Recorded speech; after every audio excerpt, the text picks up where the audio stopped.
नीता ज्यादा खाएगी मोटी हो जाएगी। तो हाँ गलत क्या कहा है, नहीं क्या तू मोटी सांड। तुम्हें क्या लगता है तुम्हें ये सब खाना चाहिए? हो गया तुम्हारा वेट लॉस। मम्मी साइज देखा आपने? यू और तू कहाँ का फंड का है? प्राचीन समय में मोटापे को अमीरी की निशानी माना जाता था और महिलाओं के बड़े शरीर को बच्चा पैदा करने के लिए बेहतर माना जाता था। 18वीं सदी के बाद से दुनिया में खाने की कमी खत्म हो चुकी थी और इसीलिए मोटापे को अमीरी से जोड़ने का सिलसिला कम होने लगा। साथ ही पुराना क्लासिकल आर्ट प्रसिद्ध होता गया और यूनानी और रोमन लोगों के दुबले शरीर यूरोप में सुंदरता का आदर्श बन गए। विश्व युद्ध के बाद यूरोप और अमेरिका में साइकोलॉजिस्ट्स ने ये विचार फैलाया कि अधिक वजन वाली महिलाएं इमोशनली परेशान रहती हैं और समाज में ढल नहीं पाती, तो पतलापन महिला की सुंदरता और मानसिक स्वास्थ्य से जोड़ा जाने लगा। लेकिन भारत में शरीर के वजन को संपत्ति से जोड़ने की धारणा मजबूत रही। 1960 के दशक में भी जब फैट फोबिया यानी कि मोटापे से डर और घिन महसूस करना वेस्ट में और आम बात होती गई, तब भी हमारे कल्चर में महिलाओं की कर्व्स पसंद की जाती थी। लेकिन 1990 के बाद से कुछ बदलने लगा। अंतर्राष्ट्रीय फैशन स्टैंडर्ड्स ने भारत पर भी असर करना शुरू किया और उसी से दुबलेपन पर जोर भी बढ़ गया। इसका प्रभाव 2000 के दशक में और भी ज्यादा हुआ जब डाइटिंग, एक्सरसाइज, वजन घटाने और स्वास्थ्य सुधारने के पीछे पूरी इंडस्ट्रीज खड़ी हो गई। ड्रीम क्लास साइज 0 अब एक ऐसा बॉडी टाइप बन गया जिसकी ख्वाहिश सब रखने लगे और जो सेलिब्रिटीज इस बॉडी टाइप के नहीं थे उन्हें अक्सर मीडिया में शर्मिंदा किया गया। अब मेरा एंडेवर है कि मैं थोड़ा वेट लूज करूं क्योंकि हमेशा मुझे ओवरवेट एक्ट्रेसेस कैटेगरी में डाला जाता था मेरे पहले साल में। भारतीय फिल्मों में मोटी महिला किरदारों के वजन को ही उनकी पहचान बना दिया जाता है, जैसे कि उनके वजन के अलावा उनका कोई व्यक्तित्व ही ना हो। these healthy chicks, they're like teddy bears.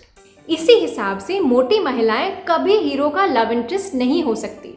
जब तक तुम्हारा वेट रिड्यूस नहीं होता कोई लड़का वड़का नहीं मिलने वाला तुम्हें। शादी के बाद अगर एक महिला का वजन बढ़ जाए तब भी उसे पसंद नहीं किया जाता है, या तो उसका पति हमेशा उससे दूर ही भागता रहता है क्योंकि भारी शरीर के साथ साथ उसका रोब भी भारी है, या फिर दूसरी तरफ इसे बेचारी की तरह दर्शाया जाता है जिसका पति अब उसमें इंटरेस्ट खो चुका है क्योंकि घर गृहस्थी संभालते संभालते इस बेचारी ने खुद पर कोई ध्यान ही नहीं दिया। कैसे कपड़े पहनती तू? कोई जिस्म है कि तू जीन पैंट चढ़ा के घूमती है? पर्दे पर दिखाई जाने वाली ये छवियां हमारे मन में भी हैं।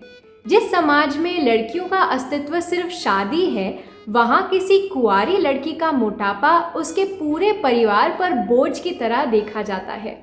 और जहाँ एक तरफ महिलाओं को ये बताया जाता है कि एक आदमी के दिल का रास्ता उसके पेट से होकर जाता है, वहीं दूसरी तरफ शादी के बाद पत्नी का वजन बढ़ना अक्सर पति की बेवफाई का कारण बताया जाता है। पर वजन को लेकर हमारी ऐसी सोच आती कहाँ से है?